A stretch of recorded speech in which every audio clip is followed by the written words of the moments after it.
So, welcome. This is our last Thursday meeting, and that meeting is designed so that we can discuss topics that are relevant for us, especially in the work of rebirthing breath work.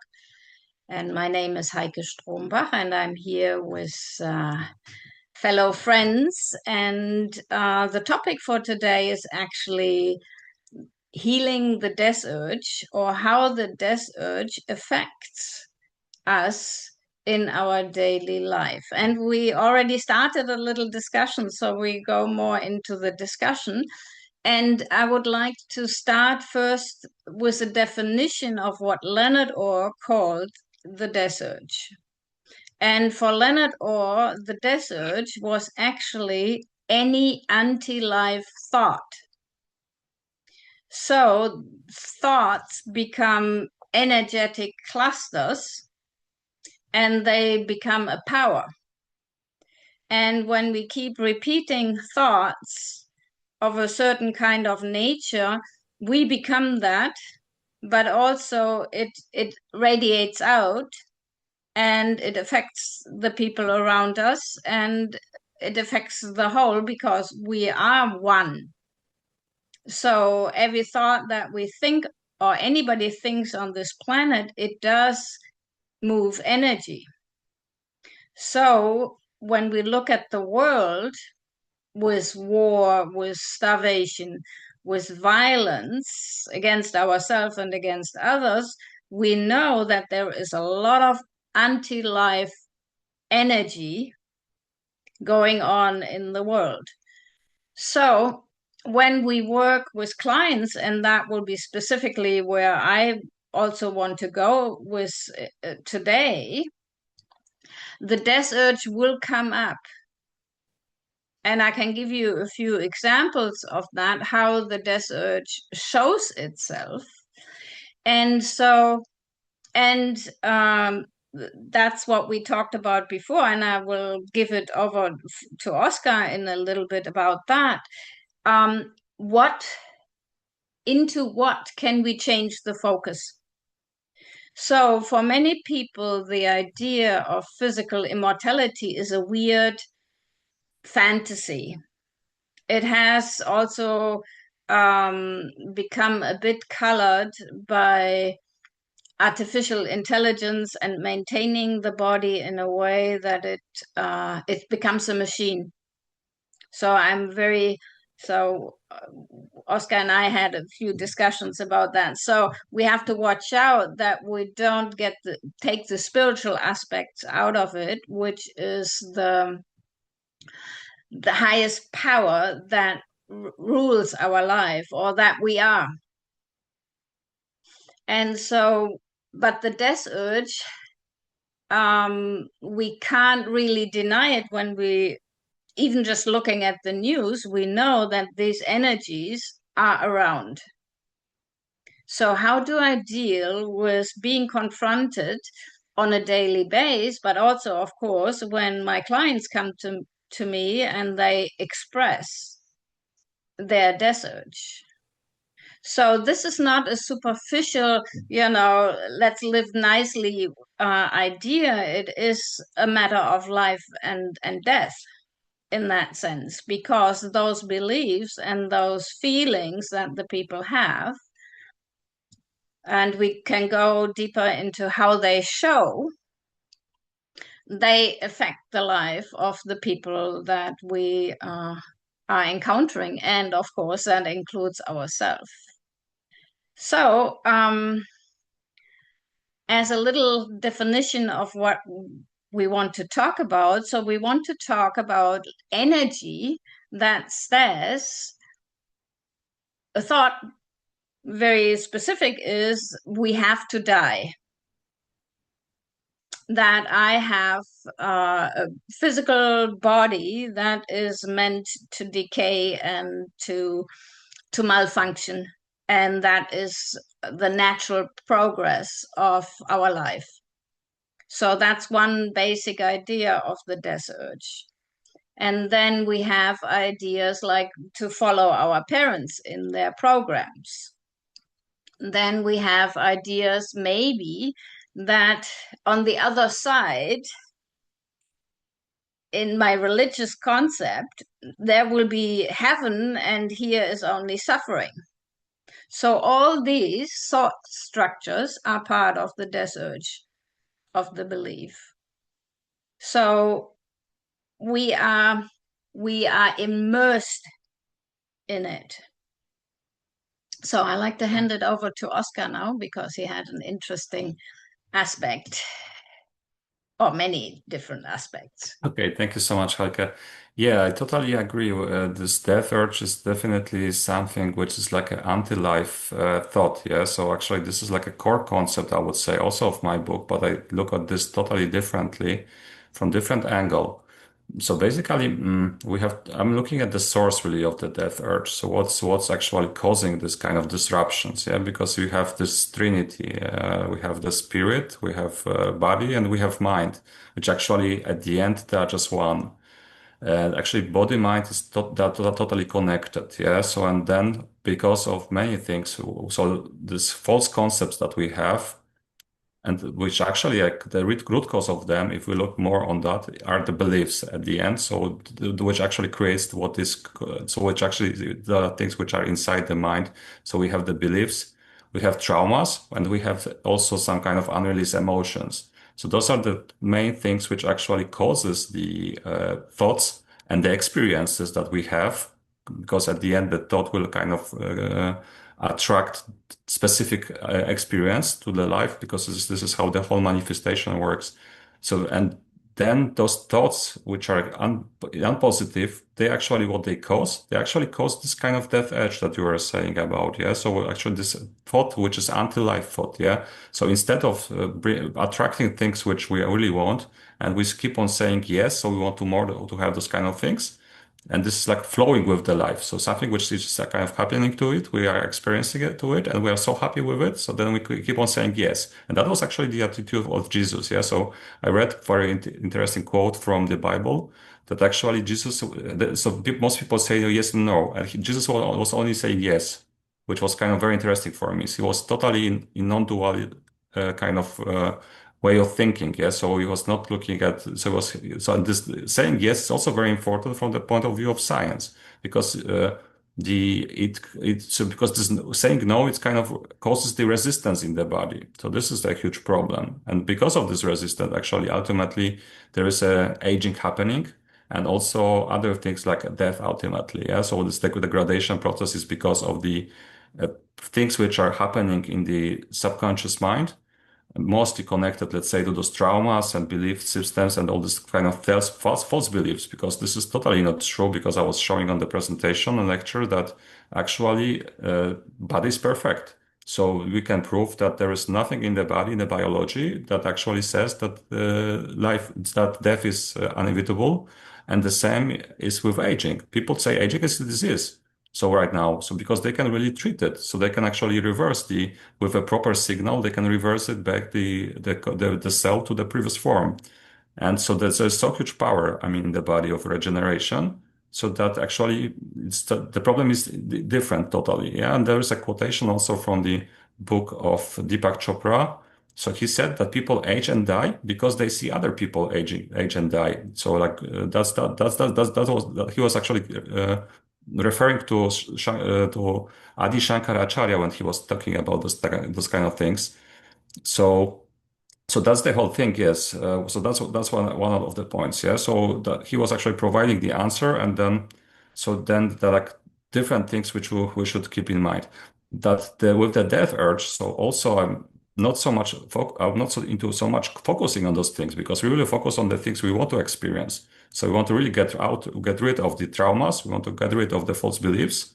And actually, the science can help us in that, because the science give us the proof. So of course, we experience that people die somewhere and they age, but thanks to that we have the scientific proofs that the body is perfect, we can actually finally bypass the blockage which is constructed by our logical mind.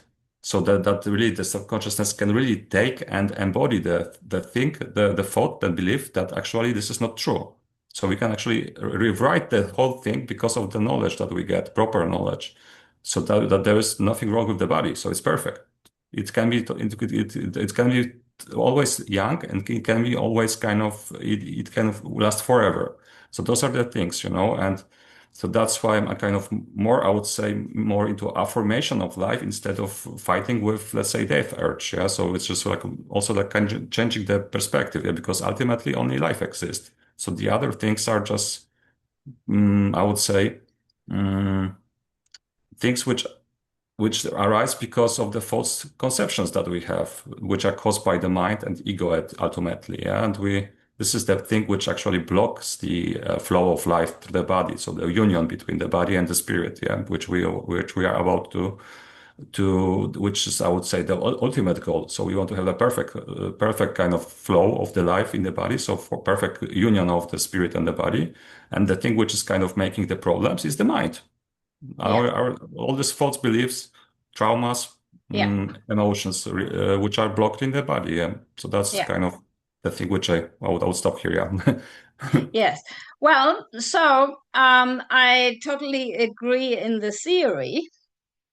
Now, on the practical level, we do have people come to us who are actually dealing. I, I don't have to call it suffering, but they are affected by those past traumas, like you mentioned also. Leonard called them the biggies. So we need to have a practical way. We can't just tell them, okay, just don't focus on them. Which Yeah, of so course we yeah, I totally agree with you, Heike. So I've finished. So we have to really address those things. So it's not that we leave it yes, and we don't focus there, and we kind of put them into the yes, carpet. Yes, like the kind of garbage which we put into the carpet. So we pretend that they don't exist. We really have to address them. So that's the whole point. Yeah. yes. Thank you.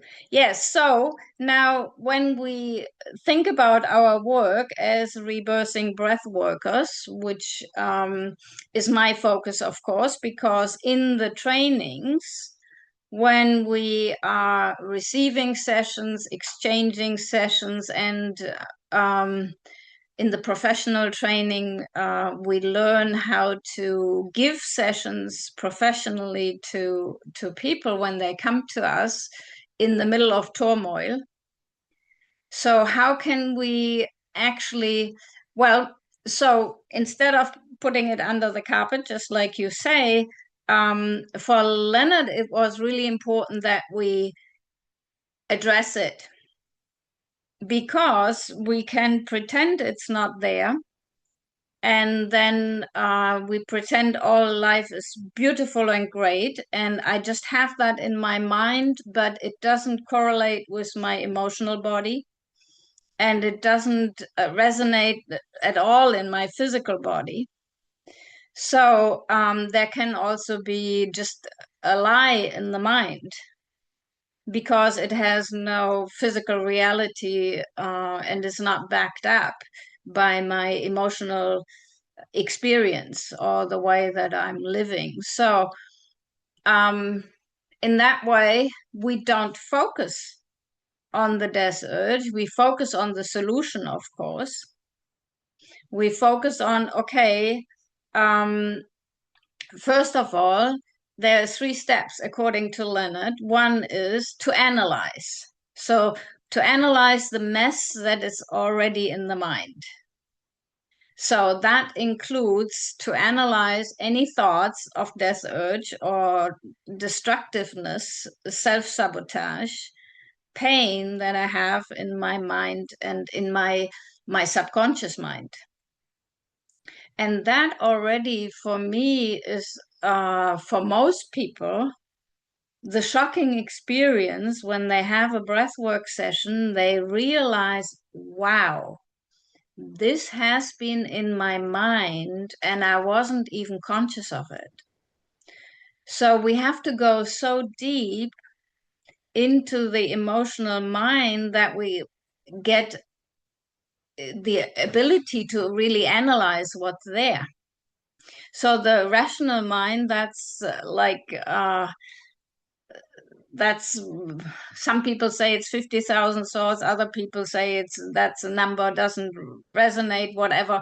That's not important, but there's rational thoughts, but there's underlying emotional thoughts. The emotional mind produces thoughts that are in combination with memories of the past, and they are also wired up with the physical body. And so how do we access in our analysis about ourselves those things so that we have a real handle on these things? And this is also a point that anybody who would like to share something about that, the realization, I have thoughts that says, oh, life is beautiful, and I want a happy marriage, I want a happy life, I have all this, but underneath there is a volcano that maybe I only become aware of it when it erupts in certain moments, and then I can suppress it again. So the ability to suppress emotional thoughts, that's how we survive. That's how we survive trauma. That's how we continue a day-to-day life without drowning in the pain that we carry over lifetimes and lifetimes and lifetimes. So anybody has thoughts that you like to share about that?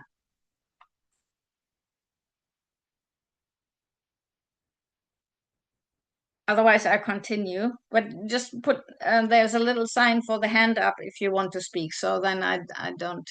So that's the analysis. That was Leonard's first point. Looking at the shit that's there and not trying to pretend it's all, people ask us, how are you? And everybody says, fine. And, we are lying in that sense to ourselves very often. So the second part of the work is new suggestions. And that's where what you also said, the suggestion of affirmations. That's where first I can say, okay, I have these kinds of thoughts, and now I'm making the antidote. Now I'm creating what helps me to transform that. So, and then the third one, I just mentioned it, so I finish on that topic. The third one is actually having worthy goals. And in worthy goals, it could also be living from the octave of the Ascended Masters, living from my higher power. So that is a very worthy goal. For me, actually, I have to get there so that my ordinary day-to-day mind is connected to a higher power. Without that, I think any kind of idea of spiritual achievement is then it becomes just mechanical achievement. So my true self, my I am presence, or how I call that, the oneness and the spark of God that I am, and uniting with that. So, Joanne, would you unmute yourself? I can. And I just wanted to mention about, like, it's very common in the spiritual world and personal development world at the moment for people to be trying to fix themselves. Like, we're coming to this understanding more and more as a species, that we are all carrying this load of stuff that we don't, that would probably be better off without. And so people like try and, they're working really hard to fix themselves, and that actually works against physical immortality, or working with the death urge, because like life is just naturally giving us the next thing that's ready to come up to the surface to be integrated. And if we go and try and find things, we actually make our journey much more difficult and stop it in lots of ways by doing that, I think. Yeah. That's my 2 cents. Yes. Thank you. So one story with Leonard. One time somebody complained about me and said, "Oh, you are so angry and you have all that stuff."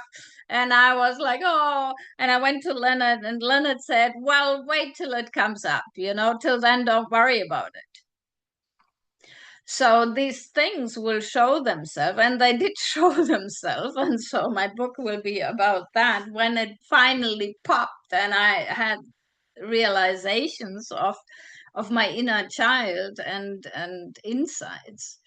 So when we do a breathing session, when we do connected breathing, we are actually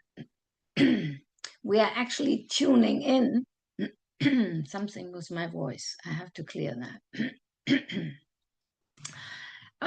When we are in a breathing session, we are breathing divine energy.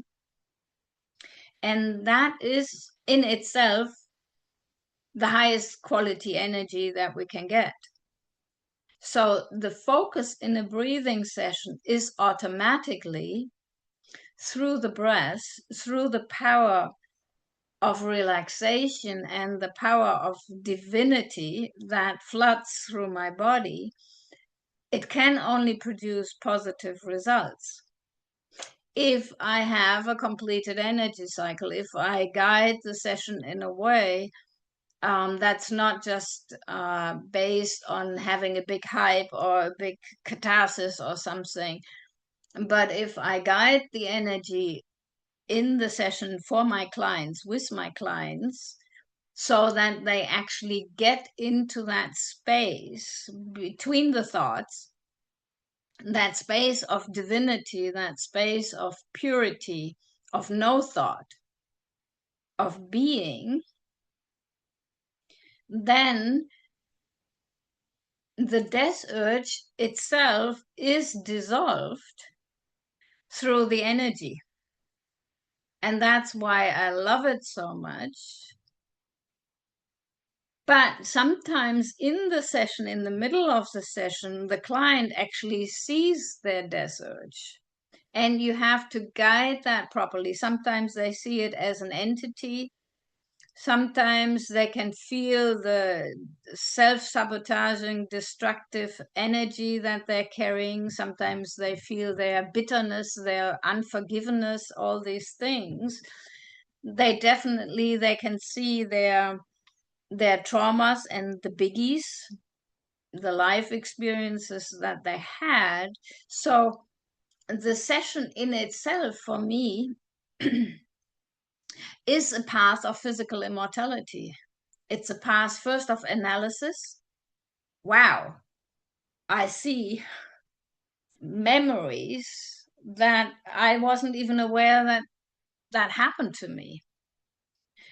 So then the transformation comes, my higher self comes in together with the energy and makes new suggestions. I had recently one client, she saw a whole vision of where she is supposed to go on her life's journey. What to do, which physical practices to do, which concepts, which people to ask for help or are available for help, everything. So new suggestions. The mind gets flooded with new suggestions. And then at the end, there is that higher state, in that higher state, physical immortality for me, in my experience with my clients, is natural. So doing rebirthing now since 27 years, no, 26 years. It's 36 years, actually. Sorry. That makes a difference. Well, so when I started rebirthing breathwork, my first experience was oneness. I felt loved by God, and anything was possible. I had never felt so loved in my life before. So for me, that's why this is so important, and that's why it's not just physical immortality is not just a concept. From whatever aspect I'm talking about, it's good to look at it from different angles, but it is a practical experience of union and oneness. So, anybody else likes to share that? Anything about that, Joanne?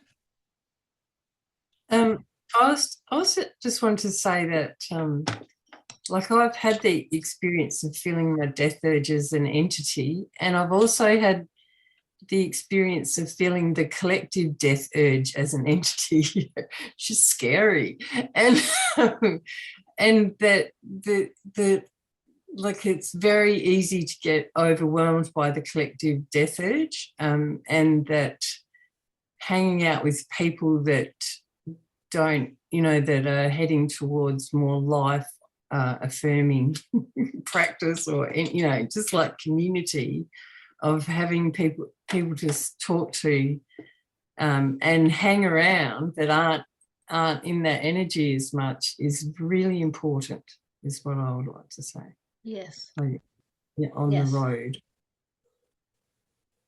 Yes, because we become what we think about, and so the other people, Leonard had that, he called that the emotional energy pollution, that there is emotional energy hanging around us, and that energy actually is contagious. Like when somebody laughs, there's this laughter yoga concept. You see them go somewhere, they're starting to laugh. At the end, the whole group, without knowing why, are laughing. So, but crying is also contagious. Like we empathetically connect with what's going on with other people. So when we work with people, empathetically, we will connect with what's going on in their life. And that's why, for me, in my sessions, it's also very important that I transform that negative energy so that they leave me at the end of my work, of the 3 hours that I spent with them, with that sense of, wow, I can do it. Whatever my goals are, whatever my path is, whatever the challenges of the past that I have to possibly still deal with, I can do it. And that's what Oscar said before, that's the yes. So I do want my clients to leave with a big yes for life. And usually that happens.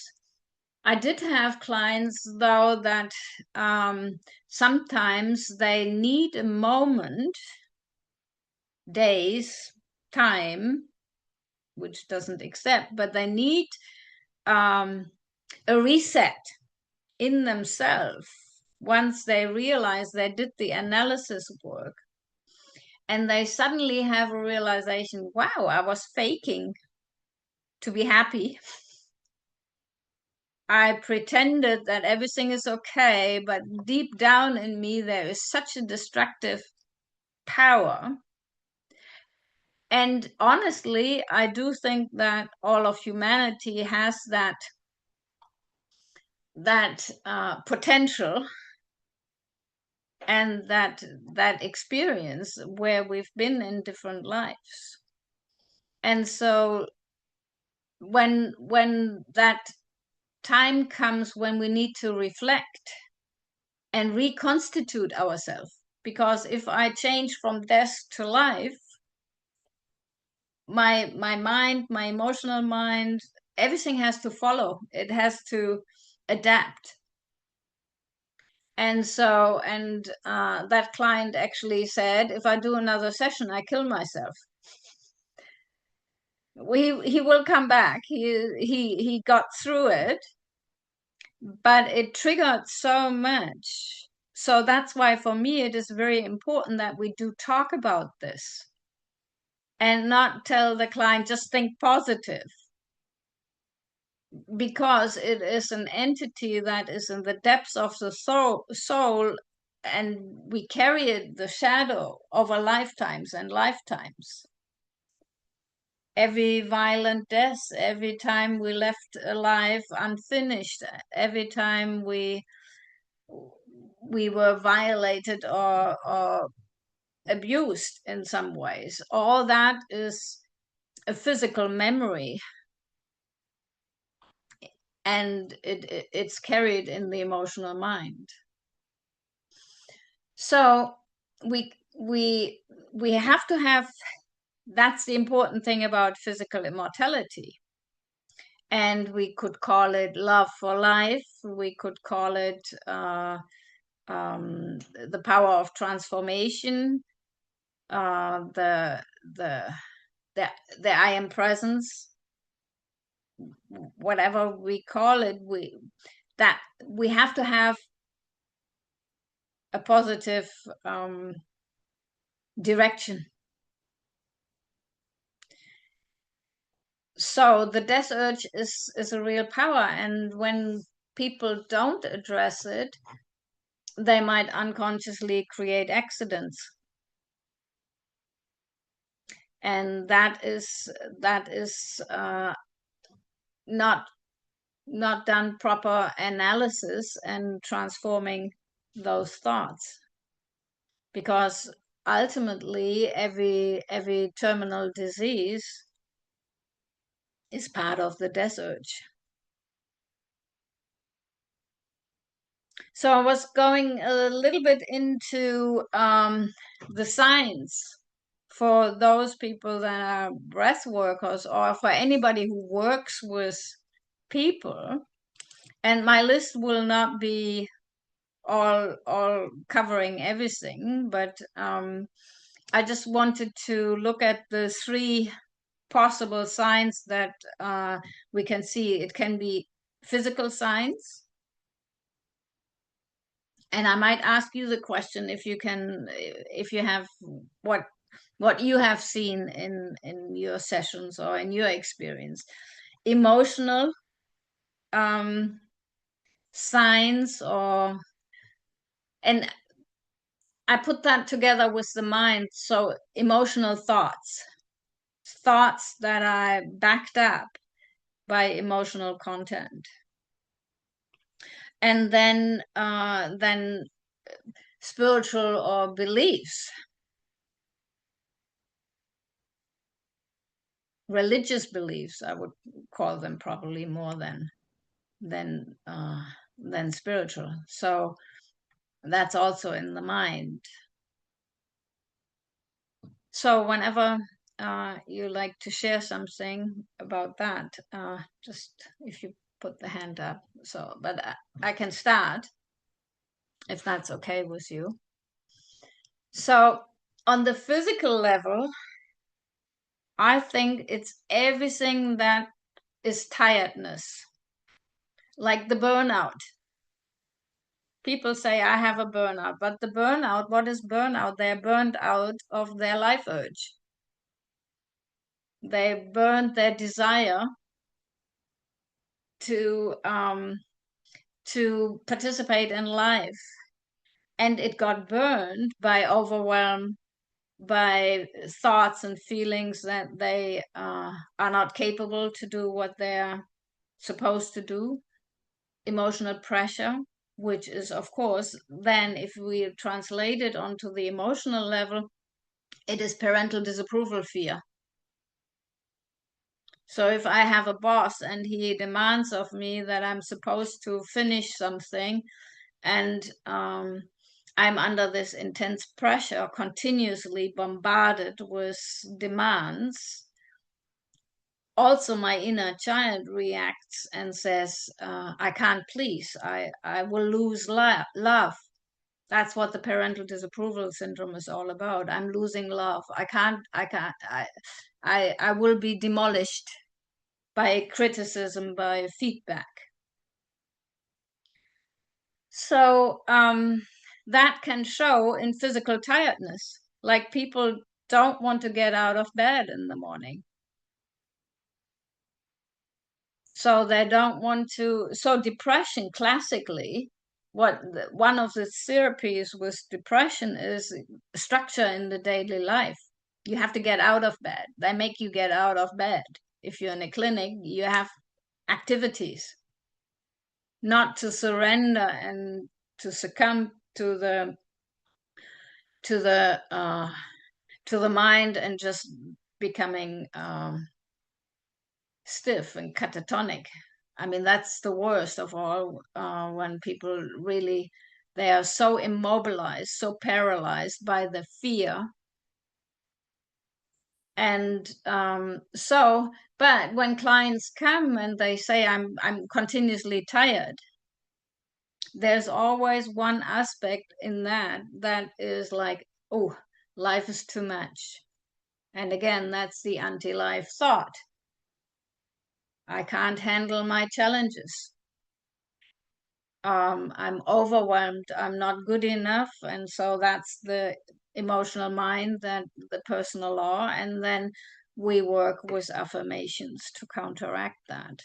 So when physical tiredness also disappears within a short while in the session, but when they keep going, forgetting to breathe, so what we call, like, they go unconscious, but they're not really unconscious. They're just, the body just says, tilt, I want to get out of this. So all that, for me, in my experience, is part of the death urge. When we don't fully address life and the energy doesn't move properly in the body, we see the blockages in the body. Like everybody who's been trained can perceive the energy moving in the body. And you notice the blockages in different parts of the body. And each of those blockages can be part to any kind of anti-life thought and feeling. So the physical blockages and tiredness and resistance to the energy flow is very easy to detect. And of course, like we were discussing in the very beginning, we make suggestions or we support the clients that they, or anybody in our life, in a conversation. You know, we can have conversations with people too who are not necessarily our clients. We support them with suggestions that increases their life urge. So the opposite of the death urge is my life urge. And then we have the emotional part of the death urge, and that's, I had one really good friend years ago, and he had a dream, but he wasn't doing what his dream was. He had work that he didn't like. He was in a phase where he was thinking of the transition or transformation of what he was doing in his daily life, and he didn't. He had family situations and whatever, so he stayed. And not following his dreams, not following his calling, created, well, he passed away. because that is like I'm not fulfilling my life's mission. I'm not fulfilling my life's desire. And that that thought, and that becomes self-criticism. And that self-criticism actually is killing myself too. I have to watch out how critical I be with myself because it's unkind and unloving.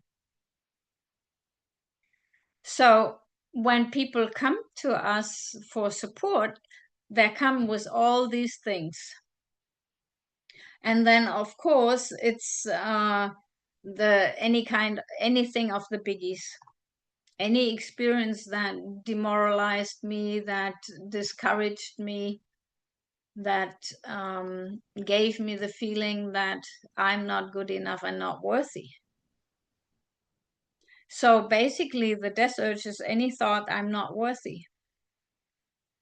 And physical immortality, when we go into that, is any thought that I am a powerful, beautiful, divine creator of my life. And that includes the transformation naturally of my physical body.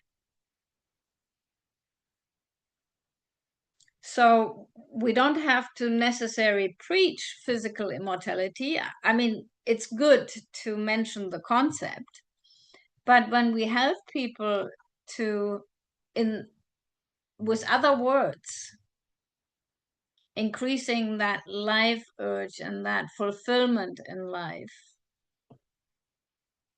it's leading to that. It is good, though, to have that as a worthy goal. So my question always to my clients is, what do you want to do in this life? Where do you want to go with your life? And then, of course, the last one, the concepts that people have, the belief systems that are institutionalized, like you wait after death, everything will be okay. And death is inevitable, and the promise of paradise after is part of the it's a big part of the death urge, and we have surrendered to that. And so many religion have become actually anti-life, and not in the name of Jesus Christ. That's absolutely clear for me, because he came to teach everlasting life. So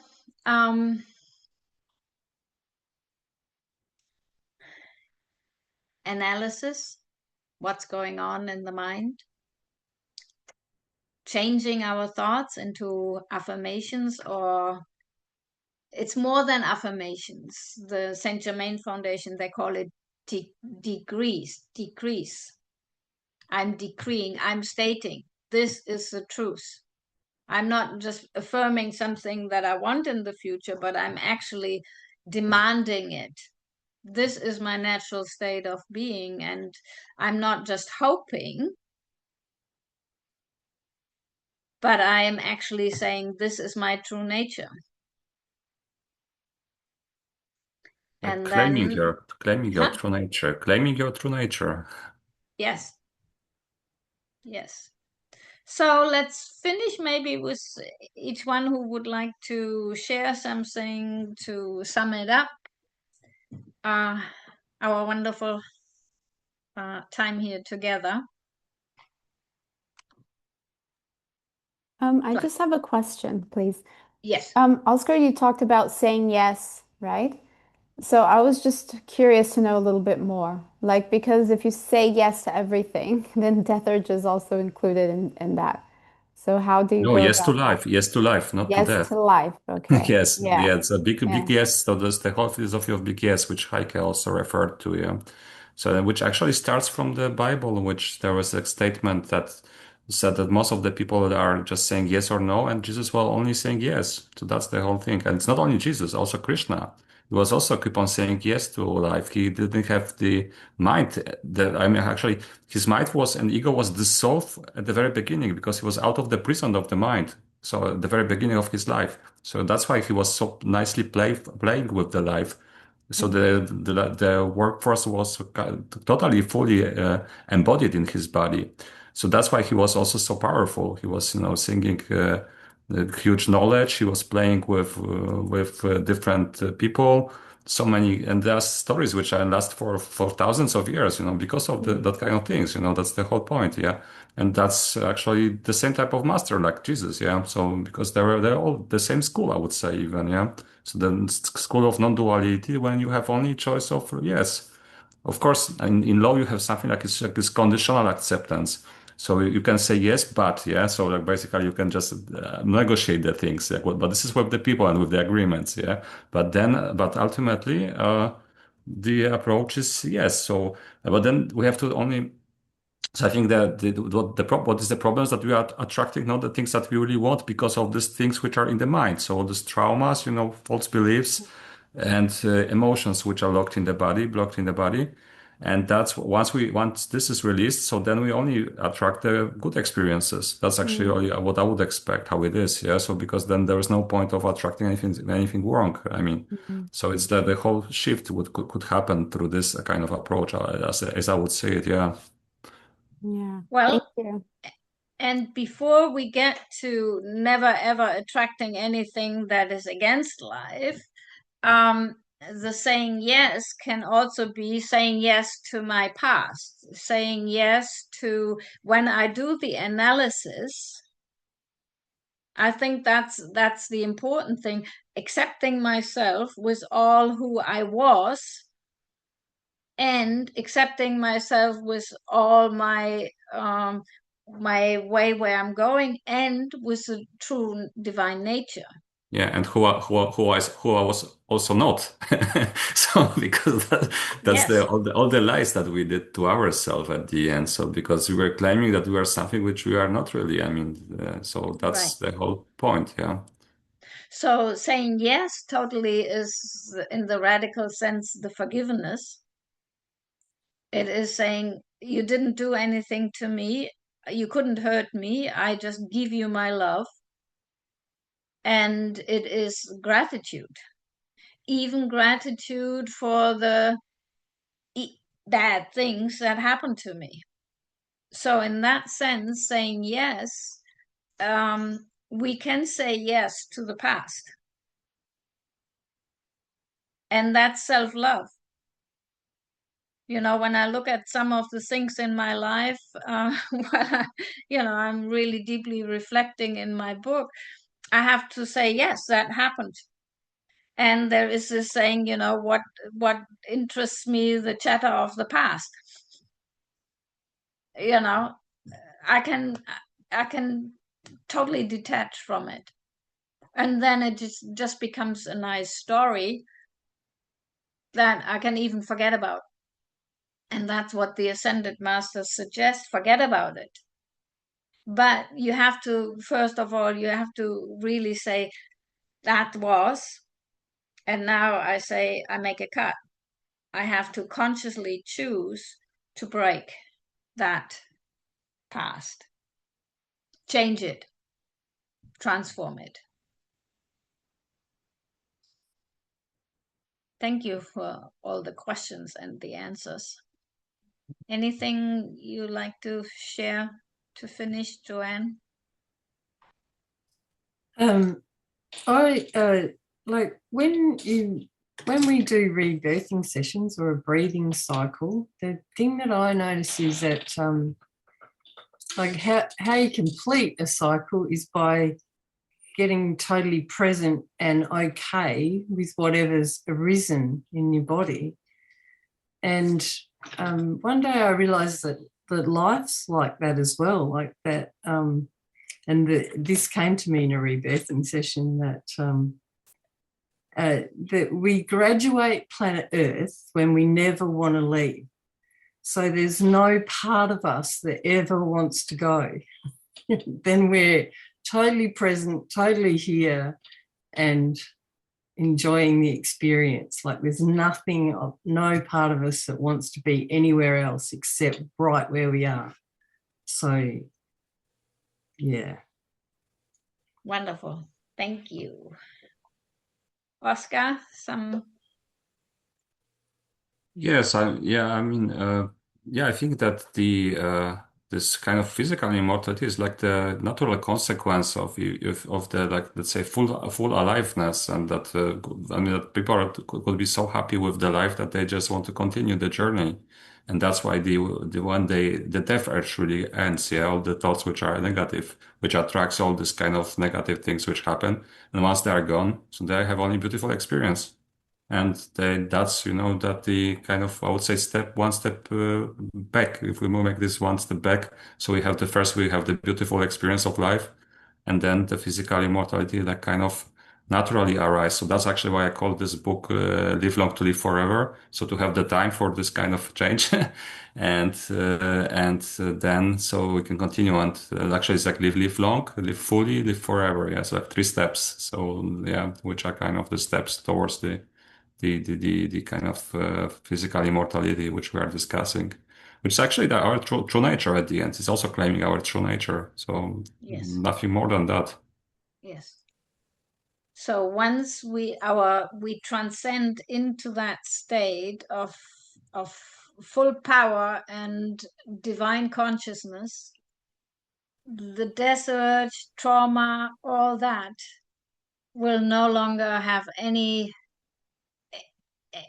power, any importance, any resemblance, any resonance in our being. And in that sense, what you said in the beginning, Oscar, focusing on that only, on the good, on our divine nature, is a worthy goal. Yeah, maybe we should focus more on the life urge, how to increase the life urge, which is ultimately, decreasing the death urge. So yeah, because but that's who should be kind of focused here, because if we're still thinking about the death urge, then we still assume that it exists. And I mean, some point, the goal is actually to get rid of it. So we don't want to put attention to that kind of thing. So but you can't deny what is bubbling and burning inside of people.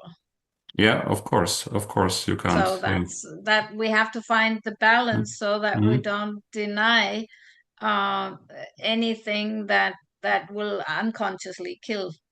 Yeah, definitely. Yeah. So that's why this discussion is really important, so that we don't pretend anything. And I do believe that physical immortality, once we are in that state of that kind of consciousness, then also the thinking and the discussion that we're having now will be obsolete, because it will be just an experience of being, and it's not based on any rational thinking anymore. It's a consciousness that is so expanded and knowing that the way we are discussing it right now will be so expanded knowing that then but we are not, if we are not there yet right now, this is how we're preparing ourselves for it. We are inviting it, we are decreeing it, we are consciously calling it in. We claim it. We claim it, exactly. Okay, thank you. I think that's a good finish for this. Thank you, everybody. Thank you so much, Heike, for the beautiful meeting. So for the invitation, and for all of you. Thank you too. Thank you all to all of you. Thank you so much, and wishing you a wonderful day. And may this be an inspiration for everybody to choose life. Yes. Om Namah Shivaya. Exactly. Om Namah Shivaya. Namah Shivaya. Bye. Bye.